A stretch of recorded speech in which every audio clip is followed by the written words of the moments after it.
Hello friends, welcome back in my YouTube channel skills points. और आज हम बात करने जा रहे हैं एक नया टॉपिक। और आज जो हम कवर करेंगे वो है हमारा पिक्चर। ठीक है, जैसा कि आपको पता है कि लिब्रा ऑफिस की कंप्लीट सीरीज में स्टार्ट कर चुका हूं। बेसिक से एडवांस तक हम इसमें कवर करेंगे। और अगर आप मेरे चैनल पे नए हैं तो प्लीज चैनल को लाइक एंड सब्सक्राइब जरूर कर लेना, जिससे आपको नए नए अपडेट्स मिलता रहे। कंप्लीट सीरीज है यहाँ पर लिब्रा ऑफिस राइटर की, इसमें आपको बेसिक से एडवांस लेवल पर एक एक टॉपिक को कवर कर रहे हैं। इसके अलावा बहुत सारे और भी मेरे चैनल पे वीडियोस पड़े हैं, जावा प्रोग्रामिंग से रिलेटेड, माई स्कूल से रिलेटेड। ठीक है, तो प्लीज चैनल को लाइक एंड सब्सक्राइब जरूर कर लें, जिससे आपको नए नए अपडेट्स मिलता है। टाइम वेस्ट नहीं करते हैं, चलते हैं हम अपने राइटर एप्लीकेशन के अंदर और परफॉर्म करते हैं इमेज ऑपरेशन। ठीक है, जैसे मान लीजिए हमने क्या किया, यहाँ पर कोई भी आप डॉक्यूमेंट क्रिएट कर रहे हैं। ठीक है, इमेजेस इन राइटर। ठीक है, अगर हम बात करते हैं कि अपने राइटर के अंदर इमेज इंसर्ट करना है और इमेज की फॉर्मेटिंग करनी है, तो वो हम कैसे करेंगे। तो देखिए, यहाँ पर हमारे पास है स्टैंडर्ड टूल बार, यहाँ पर हमारे पास इंसर्ट इमेज का ऑप्शन आता है यहाँ पर। ठीक है, आप जैसे इस पर क्लिक करेंगे तो आपके सामने एक image dialog box insert image dialog box open हो जाएगा। यहां से आप अपनी लोकेशन सेट कर सकते हैं। जैसे लाइक मान लीजिए आपको पता होना चाहिए कि आपने इमेज को कहां पर रख रखा है। ठीक है, फॉर एग्जांपल मैंने यहाँ पर डाउनलोड में लगा रखा है, बहुत सारे इमेजेस यहाँ पर हैं। ठीक है, अब यहाँ से हमें क्या करना है, किसी भी इमेज को सिलेक्ट करना है। ठीक है, मान लीजिए इस इमेज को मैं यूज करना चाह रहा हूँ यहाँ से, तो इसको सिलेक्ट करेंगे, यहाँ से ओपन पर क्लिक कर देंगे। जैसे ही आप क्लिक करेंगे, यहाँ पर हमारा इमेज जो भी उसका बाय डिफॉल्ट साइज होगा, उस साइज से रिलेटेड यहाँ पर इमेज इंसर्ट हो जाएगा। अब देखिए, जैसे इमेज इंसर्ट होगा तो इमेज की लोकेशन ऑटोमेटिकली यहाँ पर सेंटर रहेगी। बट आप चाहते हैं इस इमेज को दूसरे एंगल से अगर देखें तो साइज इसका एडजस्ट करना होता है, तो हम अपने अकॉर्डिंग इसका साइज एडजस्ट कर सकते हैं। कैसे करेंगे, देखिए यहाँ पर जैसे क्लिक करेंगे आप सकते हैं कॉर्नर में इसके छोटे छोटे स्क्वायर्स बन रहे हैं। ठीक है, जो हमारे होते हैं हैंडल्स, इस पर क्लिक करके जैसे हम उस पॉइंटर को इसके ऊपर ले जाएंगे, आप देख सकते हैं mouse pointer converted into double headed arrow. आप देख रहे हैं एरो बन रहा है दोनों साइड में। फिर हम इस पर क्लिक करेंगे और उसके बाद इसको ड्रैग करेंगे, इनवर्ट ड्रैग करेंगे। ठीक है, और फिर माउस का बटन रिलीज कर देंगे। तो इस तरीके से हम इस इमेज का साइज रिड्यूस कर सकते हैं। कॉर्नर से इसलिए कर रहा हूं कि कॉर्नर से अगर हम इंक्रीज और डिक्रीज करते हैं तो इमेज का जो हाइट एंड विड्थ है दोनों इक्वल साइज में इंक्रीज होता है। आप अगर चाहते हैं यहां से करना, ठीक है, तो ऐसे भी आप कर सकते हैं। नीचे से अगर आप डिक्रीज करना चाह रहे हैं तो ऐसे भी कर सकते हैं। बट इस केस में क्या होता है कि हमारा हाइट एंड विड्थ इक्वल नहीं होता है, तो हम क्या करते हैं, कॉर्नर से पकड़ते हैं और कॉर्नर से हम इमेज का साइज इंक्रीज और डिक्रीज करते हैं। इसके बाद हम क्या करते हैं कि अगर ये इमेज जो है, इमेज को किसी भी अपने डॉक्यूमेंट में किसी भी एक पर्टिकुलर प्लेस पर लगाना है, तो हम क्या कर सकते हैं, इसको सिलेक्ट करेंगे। ठीक है, सिलेक्ट करने के बाद यहाँ पर इमेज का टूल बार आ जाता है, इसमें बहुत सारे ऑप्शन है। ठीक है, हम इस इमेज को यहाँ से पकड़कर किसी भी साइड में रख सकते हैं। लेफ्ट साइड रखना है तो आप लेफ्ट साइड रख सकते हो, राइट साइड में रखना है राइट साइड रख सकते हो। ठीक है, इस तरीके से माउस पॉइंटर जब फोर्थ हेडेड में कन्वर्ट होता है माउस इमेज के ऊपर जाने पर, देन आप उसे रोटेट कराओ, यहाँ सॉरी यहाँ मूव कराओ। ठीक है, अब इमेज से रिलेटेड कुछ फॉर्मेटिंग फीचर्स हैं, वो हम देख लेते हैं। सबसे पहले अगर आपको यहाँ पर बॉर्डर लगाना है इसका, तो यहाँ पर आप बॉर्डर स्टाइल देख सकते हैं। यहाँ पर ही आपका बॉर्डर स्टाइल है। जैसे बॉर्डर पे क्लिक करेंगे आप देख रहे हैं यहाँ इमेज से इमेज की बॉर्डर आ जाता है। ठीक है, देन उसके बाद यहाँ पर उसका कलर है, आप यहाँ से उसका कलर भी सेट कर सकते हैं।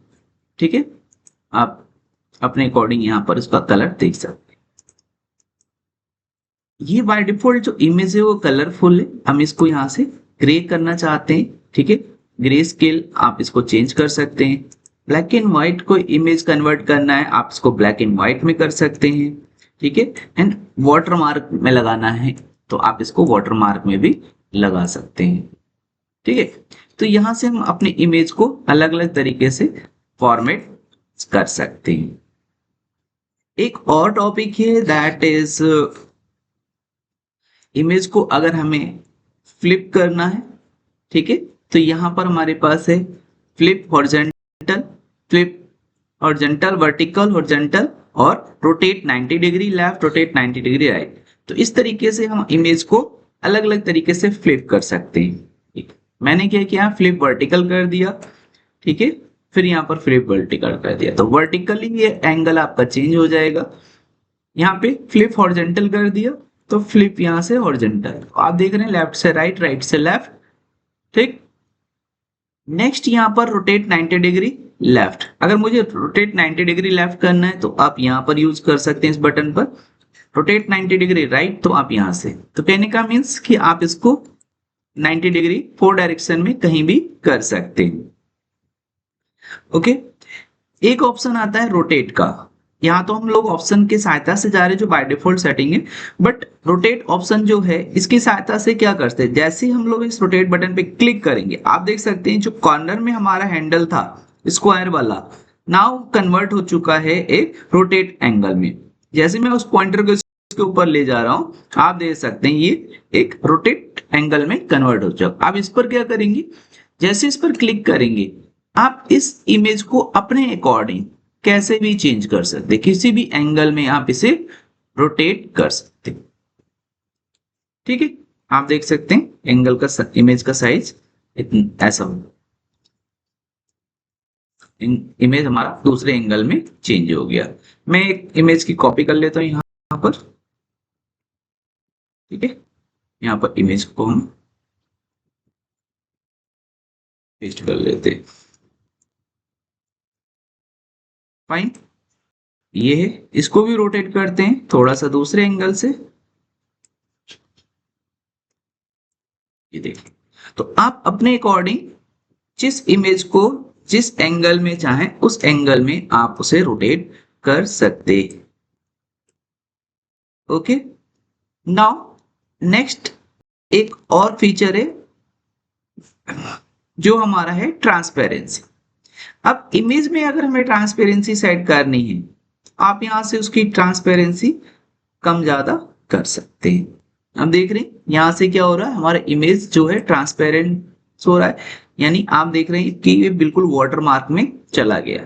तो इस तरीके से हम क्या कर सकते हैं, इमेज को as a transparent as a watermark भी आप यूज कर सकते हैं। तो इमेज की यहाँ पर ट्रांसपेरेंसी कम कर सकते हैं कि इमेज बिल्कुल हल्का हल्का बहुत हल्का बारीक बारीक सा अगर आपको दिखाना है तो आप यहाँ से दिखा सकते हैं, ठीक है। तो यहाँ पे बहुत सारे ऑप्शन है जिनकी सहायता से हम इमेज को अपने डॉक्यूमेंट में सेट कर सकते हैं।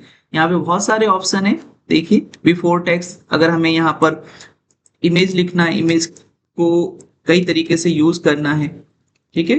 तो मैं मान लीजिए यहाँ पर मेरा कंटेंट है, मैं इमेज यहाँ पर लगाना चाहता हूँ, तो इमेज में मेरे पास बहुत सारे ऐसे ऑप्शन आते हैं जिनका यूज कर सकते हैं।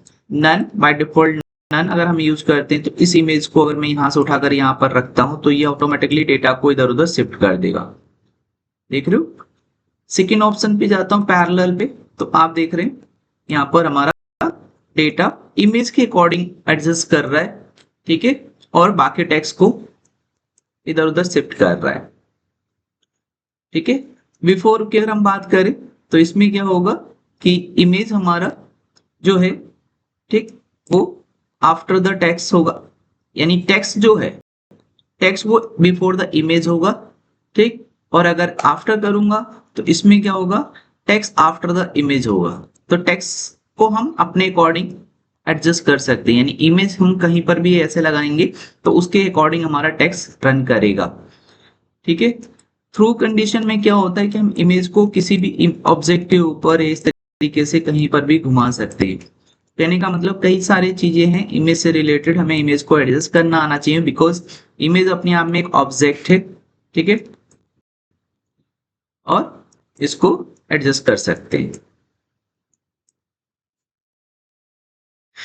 इस तरीके से यहाँ पर ब्रिंग फॉरवर्ड, ठीक है, इमेज किस इमेज को आपको फॉरवर्ड करना है आप उसको यहाँ से फॉरवर्ड करा सकते हैं, ठीक है, बैकवर्ड कर सकते हैं, ठीक है, सेंड टू बैक कर सकते हैं। जिस इमेज को आप सेट करना चाहते हो आप यहाँ से उसको एडजस्ट कर सकते हैं। तो ये सारे ऑप्शन इमेज से रिलेटेड है, ठीक। और इमेज के ऊपर हम इस तरीके से ऑपरेशन परफॉर्म करके अपने डॉक्यूमेंट को अट्रैक्टिव लुक दे सकते हैं।